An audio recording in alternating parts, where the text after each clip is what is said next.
ముందు భాగంలో మనం శ్రీకృష్ణుని జననం, వ్రేపల్లెలో ఆయన చేసిన లీలలు, ఇంకా అనేక మంది రాక్షసులను సంహరించడం మొదలగు విషయాల గురించి తెలుసుకున్నాం.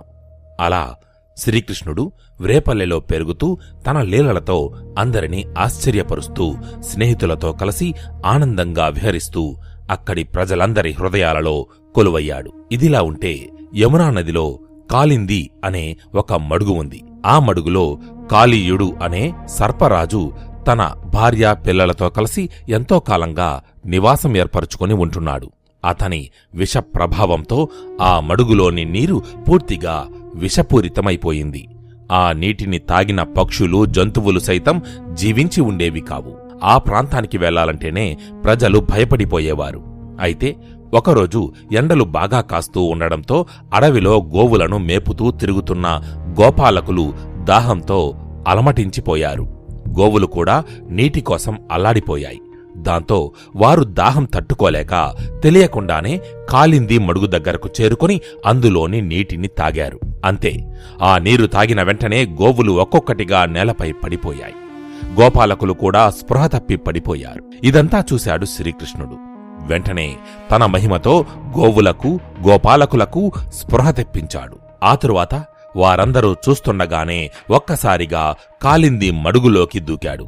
కృష్ణుడు నీళ్లలోకి దిగగానే ఆ మడుగు మొత్తం ఉప్పొంగిపోయింది. నీళ్లు అల్లకల్లోలమయ్యాయి. అలలు ఎగసిపడ్డాయి. కృష్ణుడు చేస్తున్న వీరవిహారం చూసిన కాళీయుడు కోపంతో విషాగ్నులు విరజిమ్ముతూ మడుగు లోపలి నుంచి పైకి వచ్చాడు. ఒక్క క్షణంలో తన విశాలమైన శరీరంతో కృష్ణుణ్ణి చుట్టివేశాడు. ఆ దృశ్యం చూసిన గోపాలకులు భయంతో కేకలు వేశారు. కొందరు పరిగెత్తుకుంటూ పల్లెలోకి వెళ్లి జరిగిన విషయం అందరికీ చెప్పారు. ఆ వార్త విన్న గ్రామస్తులంతా ఆందోళన చెంది పరుగు పరుగున మడుగు వద్దకు వచ్చారు. ఆ సమయంలో కృష్ణుడు సర్పరాజు యొక్క బిగువైన బంధనంలో చిక్కుకొని కనిపించడంతో యశోదమ్మ, నందుడు, గోపికలు అందరూ గుండెలవిసేలా విలపించారు. కాని అప్పుడే కృష్ణుడు ఒక్కసారిగా కాళీయుడి పట్టు నుంచి విడిపించుకొని గబాలున అతడి పడగలపైకి ఎగిరి నిలబడ్డాడు. ఆ తరువాత చిత్ర విచిత్రమైన రీతులలో నాట్యం చేస్తూ కాళీయుడి శిరస్సుపై తన పాదాలతో తొక్కసాగాడు. అది చూసి అప్పటి వరకు కృష్ణుడికి ఏమవుతుందోనని భయపడిన వారంతా భయాన్ని వదలి భక్తితో ఆయనకు నమస్కరించారు. కృష్ణుడు వేస్తున్న ప్రతి అడుగుకి ఆ మహాసర్పం యొక్క గర్వం అణిగిపోసాగింది. క్రమంగా అతని శక్తి క్షీణించింది. పడగలు ఒక్కొక్కటిగా వాలిపోయాయి. నోటి నుంచి రక్తం కారసాగింది. చివరకు ప్రాణాలు నిలవవని గ్రహించిన కాళీయుడు భయంతో శ్రీకృష్ణుణ్ణి ప్రార్థించాడు. అంతలో కాళీయుడి భార్య, పిల్లలు కూడా మడుగులో నుంచి బయటకు వచ్చి చేతులు జోడించి అతన్ని విడిచిపెట్టమని కృష్ణుణ్ణి వేడుకున్నారు. అంతటా కృష్ణుడు అతడి మీద దయతలచి కాళీయుణ్ణి విడిచిపెట్టాడు. కాని అతని వైపు చూస్తూ, నువ్వు తక్షణమే ఈ మడుగు వదిలి వెళ్ళిపోవాలి. ఒకవేళ ఇక్కడి నుంచి బయటకు వెళ్తే గరుత్మంతుడు నీకు హాని చేస్తాడేమోనని భయపడుతున్నావేమో. నీ శిరస్సుపై ఉన్న నా పాదముద్రలు చూసి అతడు నిన్ను ఏమీ చెయ్యడు అని వరమిచ్చాడు. కృష్ణుడి మాటలు విని కాళీయుడు కృతజ్ఞతతో అతడికి నమస్కరించాడు. ఆ తరువాత తన భార్య, పిల్లలతో కలిసి ఆ మడుగును విడిచి సముద్రంలోకి వెళ్ళిపోయాడు. ఆ రోజు నుంచి కాళింది మడుగులోని నీరు పూర్తిగా శుభ్రమైంది. ప్రజలు మళ్లీ భయం లేకుండా ఆ నీటిని ఉపయోగించుకోసాగారు. కృష్ణుడు చేసిన ఈ అద్భుతాన్ని చూసి వ్రేపల్లె ప్రజలు పరమానంద భరితులయ్యారు. ఇలా కృష్ణుడు చిన్నతనంలో ప్రదర్శించిన లీలలు అనేకం. అడవిలో ఒకసారి కార్చిచ్చు కమ్ముకొని రాగా భయంకరమైన ఆ దావాగ్నిని మ్రింగివేసి గోవులను, గోపాలకులను రక్షించాడు. మరోసారి గోపికలు యమునా నదిలో స్నానం చేస్తూ తమ వస్త్రాలను ఒడ్డున ఉంచారు. అప్పుడు కృష్ణుడు వారి వస్త్రాలను దొంగిలించి చెట్టెక్కి కూర్చుని కాసేపు ఆట పట్టించాడు. అలా వారి భక్తిని పరీక్షించిన పిమ్మట మళ్లీ తిరిగి వారి వస్త్రాలను వారికి ఇచ్చేశాడు. ఇక గోవర్ధనోద్ధారణం. వ్రేపల్లెలో ప్రజలు ప్రతి సంవత్సరం ఇంద్రుని ప్రీతి కొరకు యాగం చేసేవారు. అలా చేస్తే వర్షాలు బాగా కురుస్తాయని, పంటలు సమృద్ధిగా పండుతాయని వారి నమ్మకం. అలా ఆ సంవత్సరం కూడా ఇంద్రయాగం చెయ్యడానికి యాదవులు సన్నాహాలు చెయ్యసాగారు. కాని దానికి కృష్ణుడు సమ్మతించలేదు. గోకులానికి దగ్గరలో గోవర్ధనగిరి ఉంది. ఆ కొండ మీద పచ్చిక పుష్కలంగా దొరుకుతుంది. గోవులకు గోపాలకులకు ప్రాణాధారమైన పర్వతమది. కాబట్టి కృష్ణుడు ఆ కొండకు పూజలు చేద్దామని అన్నాడు. యాదవ ప్రముఖులందరూ కూడా దానికి అంగీకరించారు. సమస్త ద్రవ్యాలు సమకూర్చుకొని వ్రేపల్లె ప్రజలందరూ గోవర్ధనగిరి దగ్గరకు వెళ్లి దానికి ప్రదక్షిణలు చేసి పూజలు జరిపించారు. ఆ విధంగా గోవర్ధనోత్సవం అత్యంత వైభవంగా జరిగింది. అయితే ఇదంతా చూసిన దేవేంద్రుడికి విపరీతమైన కోపం వచ్చింది. ఎప్పటిలా యాదవులు తన కోసం యాగం చెయ్యకుండా గోవర్ధనగిరికి మొక్కినందుకు కోపంతో మండిపడ్డాడు. వెంటనే మేఘ గణాలను పిలిచి, మీరు వెళ్లి గోకులంపై జడివాన కురిపించి అల్లకల్లోలం చెయ్యండి, గోగణాలను గొల్ల పల్లెలను సర్వనాశనం చెయ్యండి అని ఆజ్ఞాపించాడు. అంతే, గోకులంలో ఎన్నడూ లేని విధంగా జడివాన మొదలయ్యింది. ఉరుములు మెరుపులతో భయంకరంగా ఆకాశం చిల్లులు పడినట్లుగా ఏనుగు తొండమంతా ధారలతో వర్షం కురవడం ప్రారంభమయ్యింది. ఆ తరువాత రాళ్లవాన కూడా మొదలయ్యింది. దాంతో ఆలమందలన్నీ దీనంగా అరవసాగాయి. ప్రజలు దిక్కుతోచక ఆర్తనాదాలు చేశారు. అప్పుడు శ్రీకృష్ణుడు వారందరినీ భయపడవద్దని చెప్పి గోవర్ధనగిరిని ఒక్క చేత్తో అవలీలగా పైకెత్తాడు. నేను ఉండగా మీకెవ్వరికీ ఏమీ కానివ్వను. వెంటనే మీరంతా ఆలమందలను తోలుకొని ఈ కొండ కిందికి రండి అని అన్నాడు. కృష్ణుడు చెప్పినట్టుగానే యాదవులందరూ గోగగణాలతో వచ్చి ఆ కొండ కింద చేరారు. కృష్ణుడు గోవర్ధన పర్వతాన్ని తన చిటికెన వేలిపై కదలకుండా నిలిపి గొడుగులా పట్టుకొని వారందరికీ దాని కింద ఆశ్రయమిచ్చాడు. ఆ తరువాత 7 రోజుల పాటు ఆగకుండా కురిసింది రాళ్లవాన. శ్రీకృష్ణుడు ఆ 7 రోజులు గోవర్ధనగిరిని అలాగే ఎత్తిపట్టుకున్నాడు. తన ప్రయత్నం విఫలం కావడంతో ఇంద్రుని గర్వం అణిగింది. భగవంతుడైన శ్రీకృష్ణుని మహిమను తెలుసుకున్నాడు. మేఘాలను ఉపసంహరించి తనను మన్నించమని శ్రీహరిని వేడుకున్నాడు. దాంతో వాన ఆగిపోయింది. యాదవులు మళ్లీ ఎప్పటిలా సురక్షితంగా గోకులం చేరుకున్నారు. ఆ విధంగా గోవర్ధనగిరిని చిటికిన వేలితో ఎత్తి గోకులాన్ని కాపాడిన 7 ఏండ్ల బాలుడు శ్రీకృష్ణుడిపై దేవతలు పూలవాన కురిపించారు. ఆ తరువాత మరొక ఆశ్చర్యకర సంఘటన జరిగింది. ఒకనాడు నందుడు యమునా నదిలో స్నానం చేస్తుండగా వరుణుడి భటుడు అతడిని పట్టుకోబోయాడు. నదిలో మునిగిన నందుడు కనిపించకపోయేసరికి గోపకాంతలు గట్టిగా ఏడవడం మొదలుపెట్టారు. అప్పుడు కృష్ణుడు వరుణలోకానికి వెళ్లి తండ్రిని తిరిగి తీసుకువచ్చి అందరికీ సంతోషం కలిగించాడు. అలాగే మరొకనాడు శంఖచూడు అనే రాక్షసుడు గోపికలను అపహరించుకుపోగా కృష్ణుడు అతడిని సంహరించి గోపికలను విడిపించాడు. ఇంకా ఎద్దు రూపంలో వచ్చిన అరిష్టుడనే రాక్షసుడిని, గుర్రం ఆకారంలో వచ్చిన కేసి అనే రాక్షసుణ్ణి, గోపబాలకుడి రూపంలో వచ్చిన వ్యోమాసురుడనే రాక్షసుడిని కూడా చంపి యాదవులను గోగగనాలను కాపాడాడు. ఇవన్నీ చూసి బలరామకృష్ణులు సాధారణ బాలురు కాదనే నమ్మకం ప్రజలలో రోజురోజుకి పెరుగుతూ వచ్చింది. వారు చేసిన అద్భుతాలు, రాక్షస సంహారాలు, దివ్య లీలలు ఇవన్నీ దేశమంతా వ్యాపించాయి. ఎక్కడ చూసినా ప్రజలు వారి మహిమల గురించే చెప్పుకుంటున్నారు. ఈ వార్తలన్నీ మధురలో ఉన్న కంసుడి చెవులకు చేరాయి. తాను ఎంతటి బలవంతులైన రాక్షసులను పంపించినా వారందరూ ఒక్కొక్కరిగా నాశనమవుతుండడంతో కంసుడి మనసులో భయం మొదలయ్యింది. బయటకు గంభీరంగా కనిపించినా లోపల మాత్రం భయంతో వణికిపోతున్నాడు. అలాంటి సమయంలో ఒకరోజు దేవర్షి నారదుడు కంసుడి సభకు వచ్చాడు.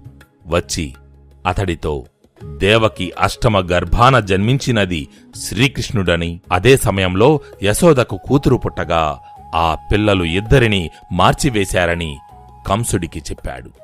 అలాగే బలరాముడు మొదట దేవకీ గర్భస్థుడని, తరువాత రోహిణికి కుమారుడుగా జన్మించాడని తెలియజేశాడు. ఇంకా పోతన వంటి రాక్షసులను సంహరించిన బలరామకృష్ణులు వీరే, నీ మరణానికి కారణమయ్యేవారు కూడా వీరే అని స్పష్టంగా చెప్పాడు. ఆ మాటలు విన్న కంసుడు ఒక్కసారిగా ఉలిక్కిపడ్డాడు. ఇప్పటివరకు తనకున్న అనుమానాలు నిజమేనని గ్రహించి కోపం తన్నుకురాగా దేవకీ వసుదేవులను మళ్లీ చెరసాలలో బంధించాడు. ఆ తరువాత చాలా తీవ్రంగా ఆలోచించి ఒక పథకం రూపొందించాడు. మధురా నగరంలో ఘనంగా ధనుర్యాగం ఏర్పాటు చేశాడు. వినోదాలు, వీరకృత్యాలు జరిగే ఆ ఉత్సవాలకు బలరామకృష్ణులను ఆహ్వానించి వెంట తీసుకురావాల్సిందిగా అక్రూరుణ్ణి వ్రేపల్లెకు పంపాడు. బలరామకృష్ణులు మధురకు రాగానే ఏదో విధంగా వారిని అక్కడే అంతమొందించాలని కంసుడి పన్నాగం. కాని కంసుడికి తెలియని విషయం ఏమిటంటే అక్రూరుడు శ్రీహరికి పరమ భక్తుడు. బలరామకృష్ణులు సాధారణ మానవులు కాదని, సాక్షాత్తు దివ్య పురుషులని అతనికి గట్టి నమ్మకం. కంసుడి కుట్ర ఎప్పటికీ ఫలించదని కూడా అతనికి తెలుసు. కాని ధర్మం ప్రకారం రాజు చెప్పినట్టు చెయ్యాలి కాబట్టి వ్రేపల్లెకు వెళ్లి బలరామకృష్ణులకు కంసుడు చెప్పమన్న విషయాలు చెప్పి వారిని మధురకు తీసుకువచ్చాడు. ఇక కంసవధ. మధురానగరంలో అడుగుపెట్టిన క్షణం నుంచే కృష్ణుడు, బలరాముడు తమ దివ్య మహిమలను ప్రదర్శించడం ప్రారంభించారు. వారి రూపం, తేజస్సు, చిరునవ్వు ఇవన్నీ చూసి అక్కడి ప్రజలు ఆశ్చర్యంలో మునిగిపోయారు. మధుర వీధులన్నీ జనంతో నిండిపోయాయి. స్త్రీలు, పురుషులు, చిన్నపిల్లలు, వృద్ధులు అందరూ ఇండ్లపైకి, వీధుల గుమ్మాలపైకి ఎక్కి నిలబడి కృష్ణ బలరాములను చూడసాగారు. అలా వారు మధురా నగర రాజవీధులలో నడుస్తూ వెళుతూ రాజదర్బారుకు బట్టలు ఉతికే ఒక చాకలివాడిని చూశారు. అతని దగ్గర కంసరాజుకు చెందిన విలువైన వస్త్రాలు ఉన్నాయి. కృష్ణుడు అతడి దగ్గరకు వెళ్లి చిరునవ్వుతో మాకు కూడా మంచి వస్త్రాలు ఇవ్వండి అని అడిగాడు.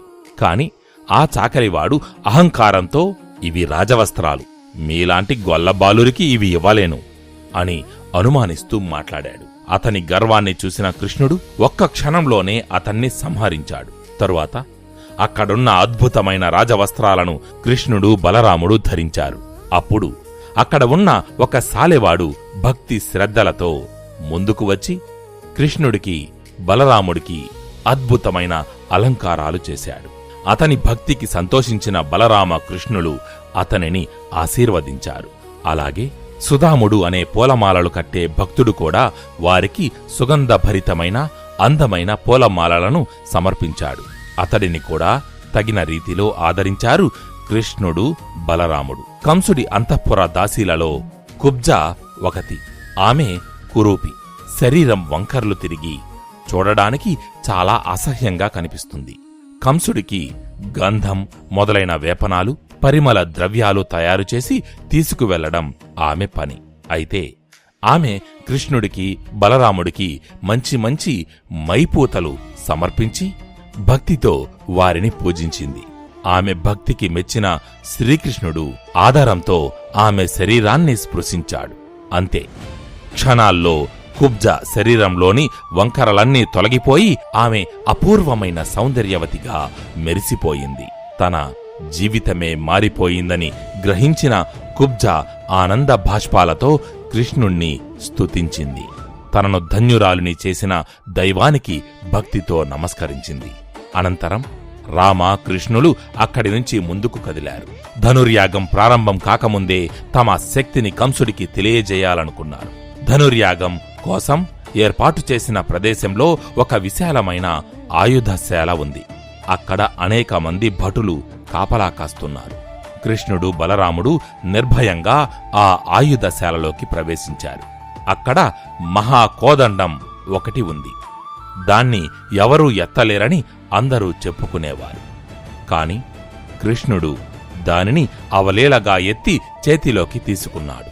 ఆ తరువాత ఒక్కసారిగా దానిని విరిచివేశాడు. ఆ ఘోరమైన శబ్దంతో మధురానగరం మొత్తం దద్దరిల్లిపోయింది. భటులు కోపంతో వారిపై దాడి చేశారు. కాని బలరామ, కృష్ణులు వారితో యుద్ధం చేసి అందరినీ సంహరించారు. ఈ వార్త కంసుడి చెవిలో పడగానే అతడి గుండెల్లో భయం పుట్టుకొచ్చింది. ఇప్పటి వరకు తనకు వచ్చిన అనుమానాలన్నీ నిజమవుతున్నాయని అతడు గ్రహించాడు. మధురానగరంలో కూడా అనేక అపశకునాలు కనిపించసాగాయి. ఆ రాత్రి కంసుడికి భయంకరమైన పీడకలలు వచ్చాయి. తన మరణం సమీపిస్తున్నట్లుగా అతడికి అనిపించింది. అయినా కూడా తన ఆస్థానంలోని మహామల్లయోధులు చాణూరుడు, ముష్టికుడు రామకృష్ణులను తప్పకుండా సంహరిస్తారని ఆశపడ్డాడు. మరుసటి రోజు జరిగే మల్ల యుద్ధ ప్రదర్శన కోసం భారీ ఏర్పాట్లు చేయించాడు. తరువాతి రోజు తెల్లవారింది. మధురా నగరమంతా కంసుడు చేసిన ఏర్పాట్లతో కలకలలాడుతోంది. మల్ల క్రీడా మహోత్సవం ప్రారంభమయ్యింది. కృష్ణుడు, బలరాముడు పోటీ జరుగుతున్న ప్రదేశానికి వచ్చారు. వారు రంగస్థల ప్రాంగణంలోకి అడుగుపెట్టగానే వారి పని ముగించేందుకు ఎత్తువేశాడు కంసుడు. రంగస్థల ద్వారం వద్ద కొండలాంటి భారీ ఆకారంతో నిలబడి ఉంది ఒక మదగజం. దాని పేరు కువలయా పీడం. కంసుడి ఆజ్ఞతో మావటివాడు ఆ మదగజాన్ని కృష్ణ బలరాముల మీదకు పురిగొల్పాడు. ఆ ఏనుగు దిక్కులు పిక్కటిల్లేలా ఘీంకరిస్తూ కృష్ణుడిపైకి దూసుకొచ్చింది. తన భారీ తొండంతో అతన్ని పట్టుకోవడానికి ప్రయత్నించింది. కాని కృష్ణుడు మెరుపు వేగంతో దాని దాడిని తప్పించుకున్నాడు. ఒకే దెబ్బతో ఆ మహాగజాన్ని నేలకూల్చేశాడు. తరువాత సింహపు పిల్లలా దాని మీదికి ఎగిరి దాని దంతాన్ని పీకి ఆ దంతంతోనే ఆ ఏనుగు కుంభస్థలాన్ని ఛేదించాడు. దాంతో భారీగా ఘీంకరిస్తూ నేలపై పడి తన్నుకుంటూ ఆ మదగజం ప్రాణాలు విడిచింది. తరువాత కృష్ణుడు మావటివాణ్ణి కూడా సంహరించాడు. ఆ దృశ్యం చూసి కంసుడు భయంతో వణికిపోయాడు.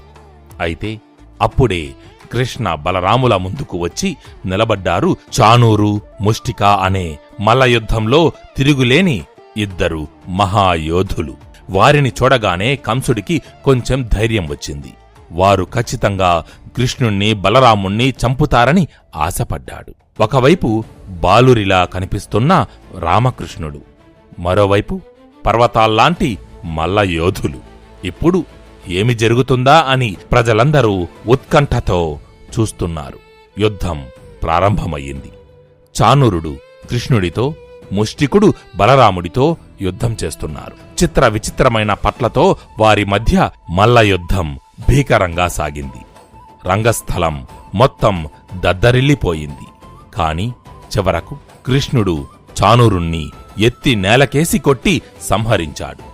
బలరాముడు ముష్టికుణ్ణి గట్టిగా మోది నేలకూల్చాడు. ఆ దృశ్యం చూసిన ప్రజలు ఆశ్చర్యంతో నిశ్చేష్టులయ్యారు. కంసుడికైతే తన ఆఖరి ఆశ కూడా అడుగంటిపోవడంతో ఇక ఏం చెయ్యాలో తెలియక ఆ ఇద్దరు బాలకులను విడిచిపెట్టకండి, చుట్టుముట్టండి, చంపండి అని పిచ్చివాడిలా అరవసాగాడు. కాని అక్కడున్న యోధుల్లో ఎవ్వరూ కృష్ణుడి దగ్గరకు గాని బలరాముడి దగ్గరకు గాని వెళ్లే ధైర్యం చెయ్యలేదు.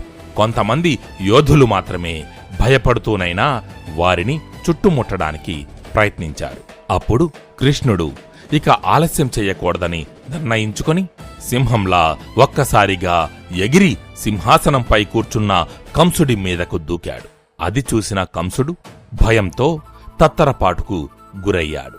వెంటనే ఖడ్గం తీసుకుని కృష్ణుణ్ణి ఎదుర్కోవాలని ప్రయత్నించాడు. కాని దైవ సంకల్పం ముందు అతని బలం వ్యర్థమయ్యింది. గరుత్మంతుడు విషసర్పాన్ని పట్టుకున్నట్టుగా కృష్ణుడు కంసుణ్ణి బలంగా పట్టుకొని అతన్ని సింహాసనం మీద నుంచి నేలపైకి విసిరికొట్టాడు. తరువాత తన పిడికిళ్లతో అతని మర్మస్థానాలలో పిడిగుద్దులు కురిపించాడు. అంతే, ఆ దెబ్బలకు తట్టుకోలేక కంసుడు అక్కడికక్కడే ప్రాణాలు విడిచాడు. ఆ క్షణంలో ఆకాశంలో దేవదుందుబులు మ్రోగాయి. ఇంద్రాది దేవతలు శ్రీకృష్ణుణ్ణి భక్తితో స్తుతించారు. కంసుడు మరణించగానే అతని సైనికులు, యోధులు భయంతో ప్రాణాలు దక్కించుకునేందుకు పారిపోయారు. కాని కంసుడి 8 మంది తమ్ముళ్ళు మాత్రం కోపంతో కృష్ణుడిపైకి దూసుకొచ్చారు. అప్పుడు బలరాముడు వారిని అడ్డుకొని వారందరినీ సంహరించాడు. ఆ విధంగా కంసుడి అహంకారానికి ఆ రోజు ముగింపు కలిగింది. ఆ తరువాత శ్రీకృష్ణుడు చెరసాలలో బంధింపబడి ఉన్న కంసుడి తండ్రి ఉగ్రసేనుణ్ణి విడుదల చేసి మధురను తిరిగి అతనికే అప్పగించాడు.